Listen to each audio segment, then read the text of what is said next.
ગુજરાતભરના તાજા અને સચોટ સમાચાર મેળવવા માટે અમારી રાષ્ટ્રીય સમાચાર ચેનલને સબસ્ક્રાઇબ કરો અને બેલ આઇકન પર ક્લિક કરો। હીરાનગરી સુરતમાં છેલ્લા ઘણા સમયથી મંદીના વાદળો ઘેરાયેલા જોવા મળી રહ્યા હતા। છેલ્લા થોડા સમયથી હીરા ઉદ્યોગ રાબેતા મુજબ શરૂ થયો છે, પરંતુ હજુ ઘણા એવા નાના યુનિટો છે જે હજુ સુધી યોગ્ય રીતે શરૂ થઈ શક્યા નથી, જેના લીધે અનેક રત્ન કલાકારો બેરોજગાર થયા છે। સુરતમાં હાલ ડાયમંડ બુર્સ શરૂ કરવા માટે થઈને અનેક પ્રયાસો ચાલી રહ્યા છે। તેવામાં ડાયમંડ વાઇસ પ્રેસિડેન્ટ દ્વારા રત્ન કલાકારને લઈને એક નિવેદન આપવામાં આવ્યું હતું, જેમાં તેમણે જણાવ્યું હતું કે રત્ન કલાકારો બેરોજગાર થયા જ નથી। આ પ્રકારનું નિવેદન આપવાની સાથે જ ડાયમંડ વર્કર યુનિયનના ઉપપ્રમુખે હીરા ઉદ્યોગકાર અને ડાયમંડ બુર્સના પ્રેસિડેન્ટ લાલજી પટેલ સામે રોષ ઠાલવ્યો હતો અને જણાવ્યું હતું કે વર્ષ દરમિયાન અનેક રત્ન કલાકારો બેરોજગાર થયા છે, જેને લીધે અનેક રત્ન કલાકારોને આર્થિક સંકળામણનો પણ સામનો કરવો પડ્યો છે। મારું નામ છે Bhavesh Tak, diamond worker union vice president. હાલની અંદર સોશિયલ મીડિયાના માધ્યમથી એક વિડીયો અમે વાયરલ થયો છે।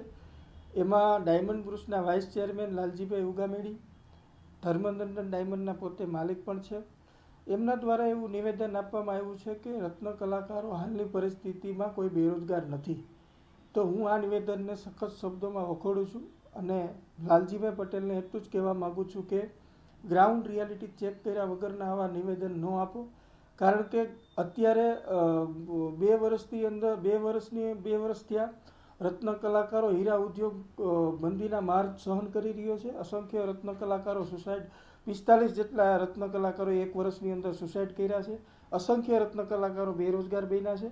તો આવા પાયા વગરના નિવેદનો આપી અને પોતાના ડાયમંડ બુર્સનું નામ ખરાબ ન કરો, કારણ કે ડાયમંડ બુર્સ એ આવનારા દિવસોની અંદર સુરતની આનબાન અને શાન બનવાનું છે। તો આ જે નિવેદન છે એને હું વખોડી નાખું છું અને લાલજીભાઈને એટલું જ કહેવા માગું છું, ગ્રાઉન્ડ રિયાલિટી ચેક કર્યા પછી માત્ર એસી વાળી ઓફિસની અંદર બેસીને આવા નિવેદન ન કરો, પહેલાં ગ્રાઉન્ડ રિયાલિટી ચેક કરો, પછી આવા નિવેદન કરો।